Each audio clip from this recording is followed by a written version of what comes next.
네, 오늘은 저번 시간에 이어서 우리가 대답을 어떻게 할 것인가 하는 문제에 대해서 같이 토론을 하겠는데요.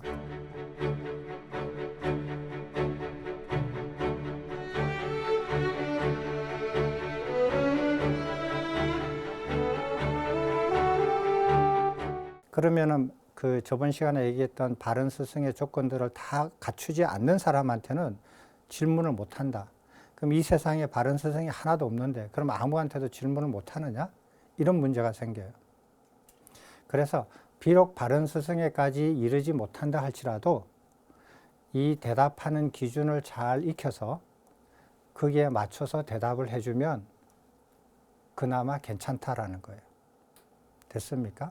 그래서 대답하는 기준들을 쭉 제가 뽑아서 이렇게 한번 제가 소개해 드릴게요. 내용은 아주 단순해요. 왜? 질문 자체가 단순하니까. 내용은 단순하지만 그거를 이렇게 실천할 때는 큰 이익이 있어요. 본인한테.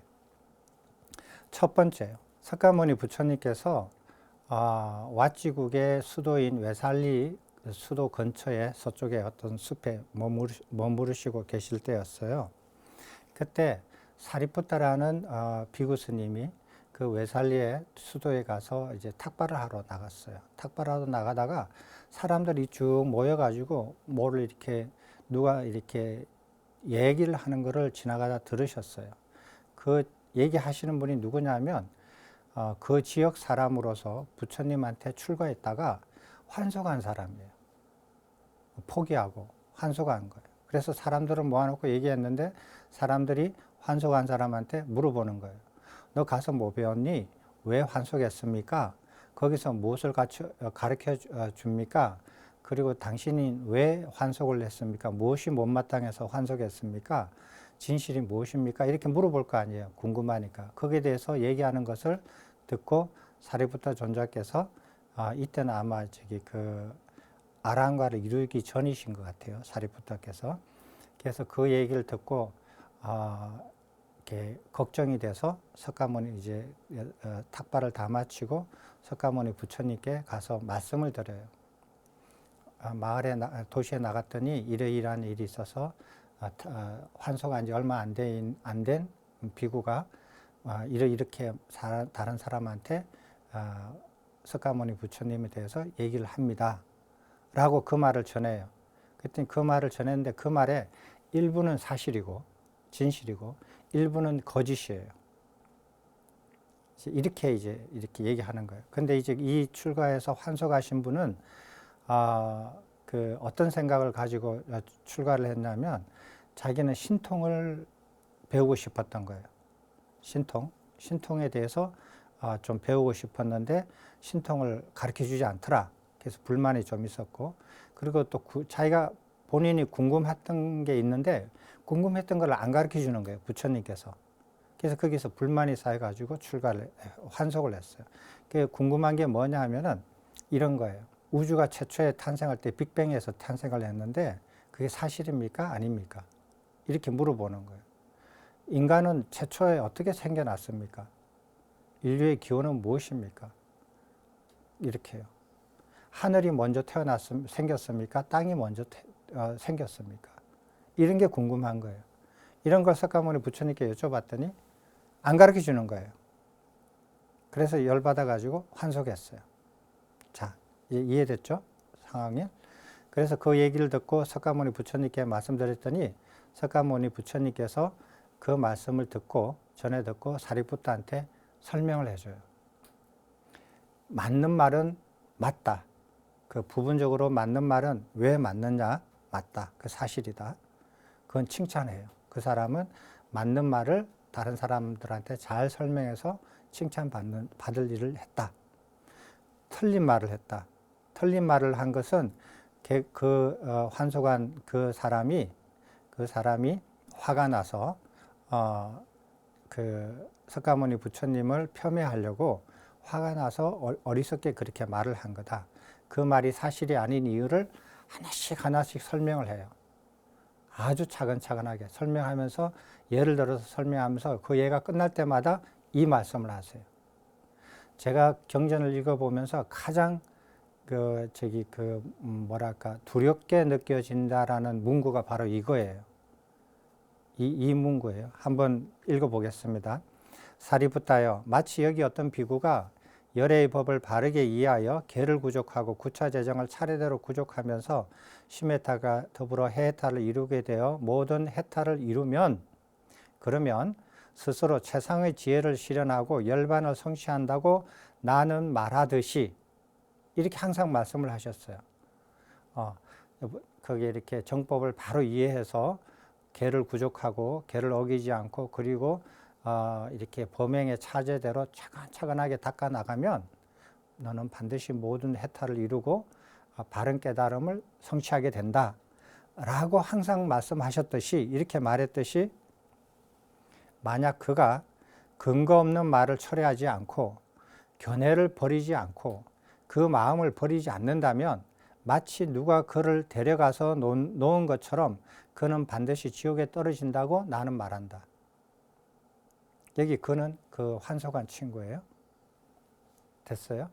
그러니까 그 환속한 사람이 말한 거를, 내용을, 그거 근거 없는 말, 자기가 이렇게 잘못 생각하고 이해하지 못한 것들을 자기 나름대로 생각을 해서 근거가 없는 말을 한다든지, 그 말을 한다든지, 그런 견해를 가진다든지, 그런 생각을 품는다든지, 이러면은 마치 누가 그를 데리고 가서 이렇게 데려놓듯이 지옥에 떨어진다고 나는 말한다.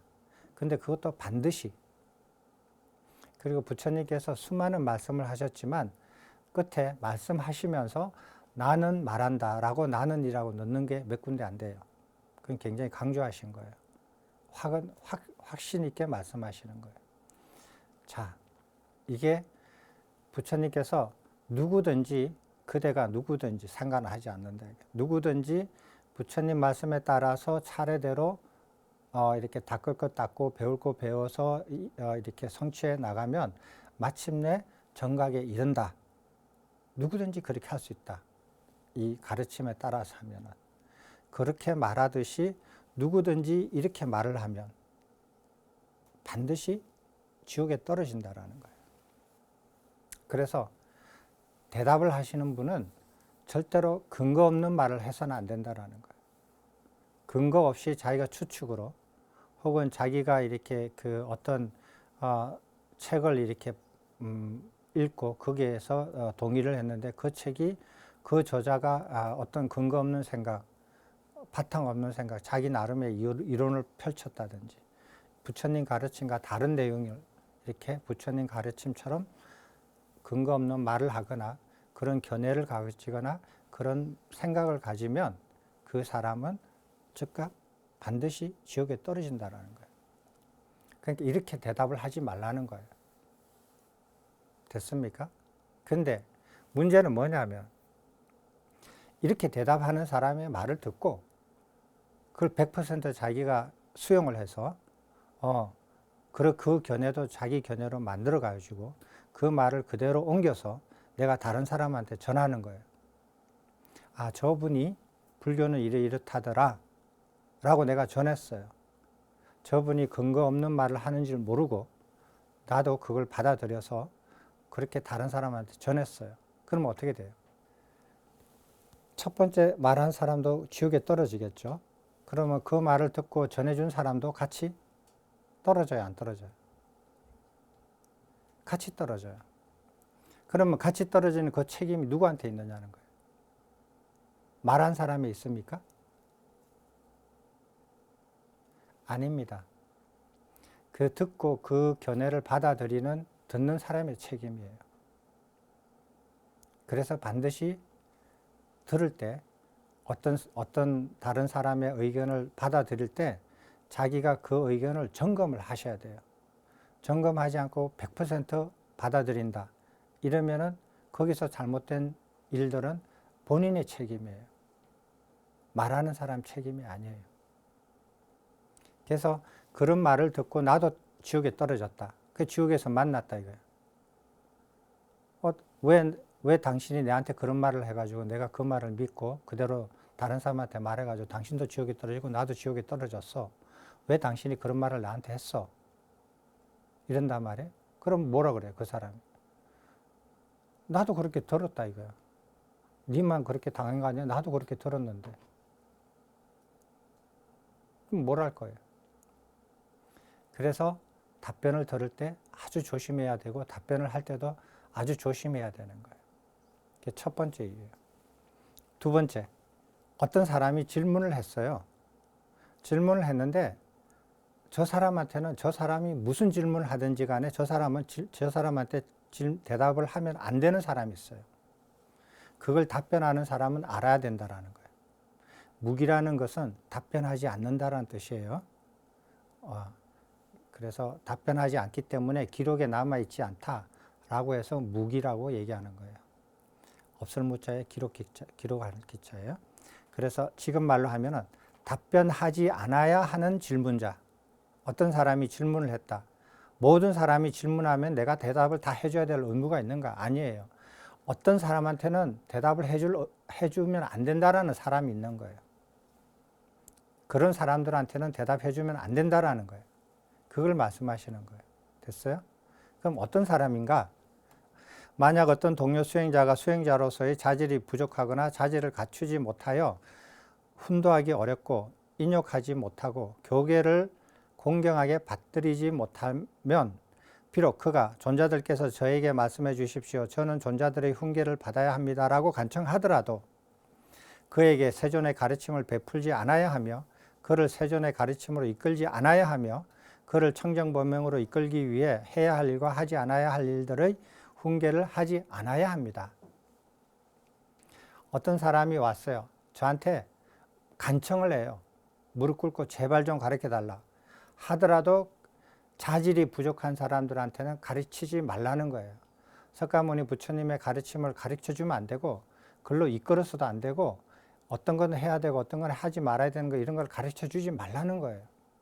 아까 전에는 사리푸타 존자인데 사리푸타 존자의 아주 절친 모칼라나 존자가 이런 말을 하신 거예요. 하시는데 이 말씀은 그 당시에 이렇게 그 교계에서 알려져 있는 그런 내용을 그분이 자기 생각으로 한 거 아니에요. 그 가르침을 이렇게 공유한 거라고 볼 수 있어요. 그래서 이건 석가모니 부처님의 가르침하고 같다고 봐요. 그래서 자질이 부족한 자한테는 어떤 질문을 하고 그 사람이 나한테 간청을 하거나 뭐 아무리 잘 보이고 뭐 이렇게 뭐 맛있는 걸 갖다 주고 커피를 사줘도 대답하지 않아야 한다. 그럼 그런 사람이 어떤 사람이냐? 자질이 부족한 사람이 정의가 뭐냐? 이거예요. 자, 한번 보시겠습니다. 자질이 부족한 사람을 우리는 저열한 도반이라 그래요. 반대 개념을 좋은 비구라 그래요. 나쁜 비구라는 말 안 써요. 사람을 상대로 좋다라는 말은 써도 나쁘다라는 말은 안 써요. 부처님 가르침에. 나쁜 사람이라는 개념은 없어요. 그래서 선악의 개념이랑 성선설, 선악설 이런 거는 부처님 가르침하고 어긋나는 얘기예요. 그럼 부처님은 어떻게 말씀하시는가? 저열한 사람, 저열한 도반, 저열한 비구 이렇게 표현을 해요. 자, 저열한 도반은 어떤 사람이냐면 사람이 3, 4, 5로 끼리끼리 몰려서 살아요. 어울려요. 꼭 그런 친구가 있어요. 끼리끼리 몰려서 이렇게 사는데 그래서 이렇게 가서 그래요. 너희들끼리만 어울리지 말고 다른 사람들하고도 좀 어울리면서 공부 좀 하면 어떻겠니? 라고 얘기를 하면 뭐라고 하는지 알아? 보소. 내가 당신한테 획기친 거 있어? 내가 당신한테 이래라 저래라 한 적 있어? 없지 않소. 당신도 우리 보고 이래라 저래라 하지 마시오. 우리는 우리 나름대로 열심히 살아가고 있고 잘 살아가고 있으니 간섭하지 마시오. 당신 일이나 잘하시오. 이렇게 얘기해요. 그 자기 견해를 고수를 하는 거예요. 그죠? 그 다음에 여보시오. 그러지 마시고 우리 부처님 가르침을 공부하는데 같이 공부 좀 해봅시다. 그렇게 하려고 출가하지 않았습니까? 그렇게 하려고 여기 와서 머물러서 일원이 돼서 살고 있지 않습니까? 이리 와서 같이 공부하십시다. 그렇게 하면 당신들이 가르치는 공부하기 싫소. 나는 내가 알아서 공부할 테니 나를 간섭하지 마시오. 이렇게 나오는 거예요.